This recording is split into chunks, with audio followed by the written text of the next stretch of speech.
So we're going to take a look at the fetal pig heart and the circulation involving the blood vessels that go to and from the heart. The very first thing that I want to mention with this is that the details of the heart itself, we will look at a mature pig heart instead.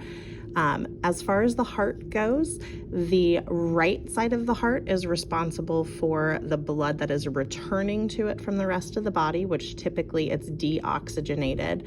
In the fetal system, the blood actually returning to the heart will have oxygen that it got from the placenta from the mom. So there's a couple bypasses that develop in a fetal heart versus a mature heart, that essentially there are some pathways that allow blood to move through without having to go to, say, the lungs. So the right side of the heart is typically deoxygenated blood. The left side of the heart is where the oxygenated blood will return. And you will see that there are these little cap-looking things on the anterior side of the heart, and then it comes down into a point down at the base. And essentially, there's 4 different chambers to the heart. The top 2 chambers are the atria. The bottom 2 are the ventricles. The atria is where the blood is returning, and the ventricles are where it's actually getting pumped to the rest of the body. So blood will return to the heart through the vena cava, and the vena cava, there's a superior vena cava that comes from the neck and arm and thoracic region, and then there's an inferior vena cava that's coming from the abdominal region and legs.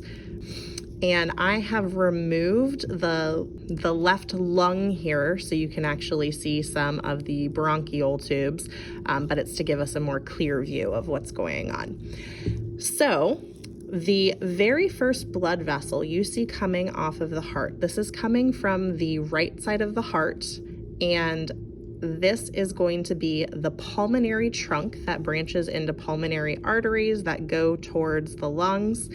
And the reason for this is because if blood is deoxygenated on the right side of the heart, it's going to the lungs to pick up oxygen. Now, because the fetal pig does not have to really use their lungs yet, there is a little bypass that you can see right here that directly connects the pulmonary trunk to the aorta. The aorta is this pipe that comes out right behind the pulmonary trunk. This is actually coming from the left side of the heart because this would be the oxygenated blood. And the aorta will carry the blood to the superior portion of the body, and then there's this aortic arch that branches a couple times, and as it comes back down behind the heart, this is the descending aorta, which will take blood to the lower extremities. Now, from these two, that particular little shunt, or the ability to transfer blood directly from the pulmonary trunk to the aorta, is referred to as the ductus arteriosus. When the fetal pig is actually born, this would turn into something referred to as the ligamentum arteriosum. It basically is a ligament that holds these two structures together.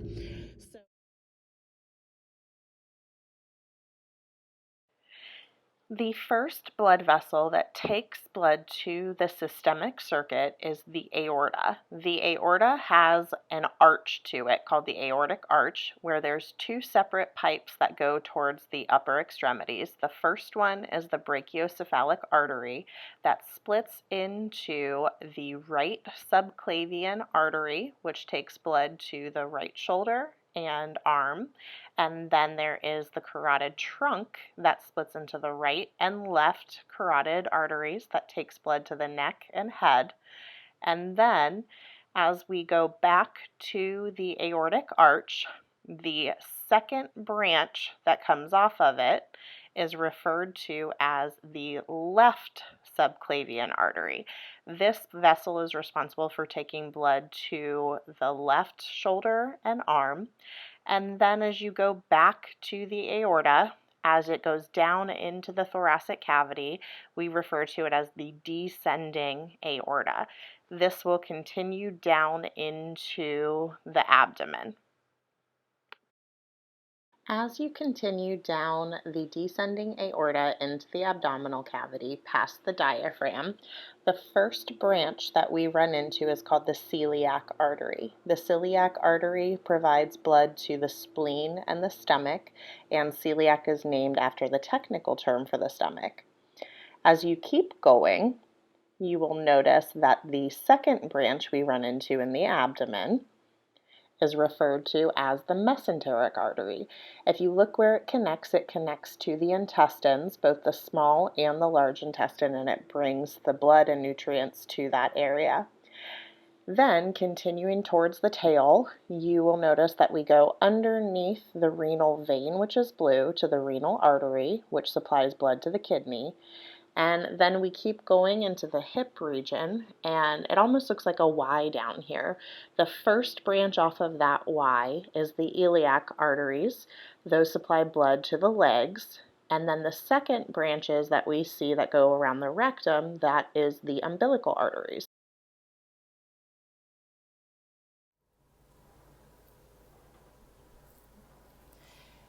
This video is going to walk you through the major blood vessels relating to veins. So we're going to start in the neck region and work our way down.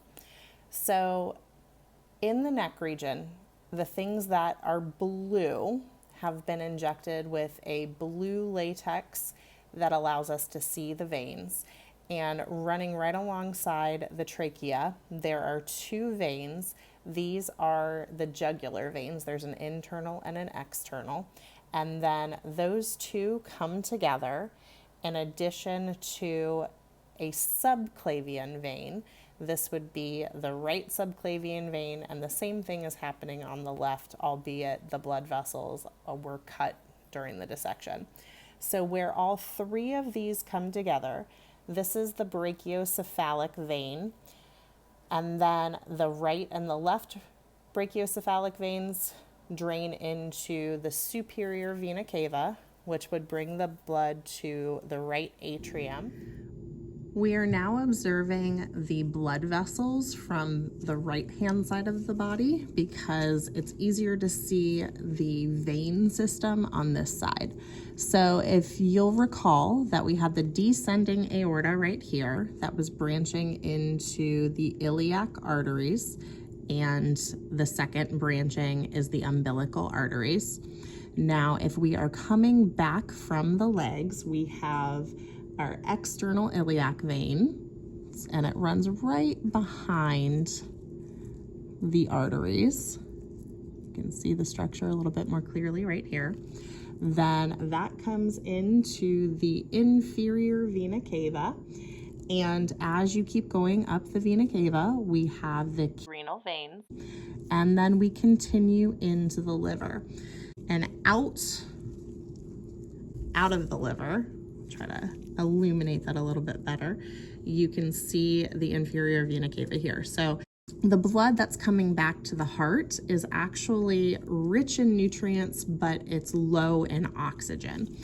So the other thing to pay attention to is that the fetus has the umbilical vein. This is bringing nutrients back to the body from the placenta, and it will go directly through the liver and attach again to the inferior vena cava on the superior side of the liver. Now, because nutrients are not actually getting processed in the liver just yet, there is a shunt that exists between the umbilical vein, the liver, and when it gets to the inferior vena cava. The shunt is referred to as the ductus venosus, ductus meaning it's a duct or a pathway, venosus meaning a vein. And shortly after delivery, that shunt will shut and it'll turn into kind of remnants in that particular area.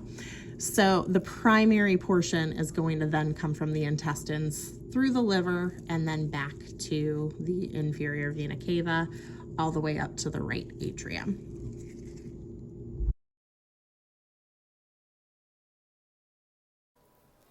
The hepatic portal system is a very important system when it comes to nutrition absorption from the stomach and the intestines, and it involves the liver. Hepatic is another technical term for saying liver. So this is our liver. If I lift that liver up, you may still be able to see the gallbladder, but I want to focus on the stomach, and you see that there is a blood vessel coming from the stomach to the liver. This also happens from the intestines. This would be the hepatic portal vein. Sometimes in a dissection, this gets a different color injection, and this particular one, it does not. So it's a little more difficult to follow. But essentially, the blood that is being pulled from the stomach and the intestines is rich in nutrients that will make its way to the liver, and then the liver itself will process those nutrients within it. And the hepatic vein is the actual vein draining from the liver, and that will come in contact with the inferior vena cava and then transport that to the right atrium. So the blood that is returning to the right atrium is full of nutrients, but it's depleted in oxygen. The reason for this is truly because of that hepatic portal system.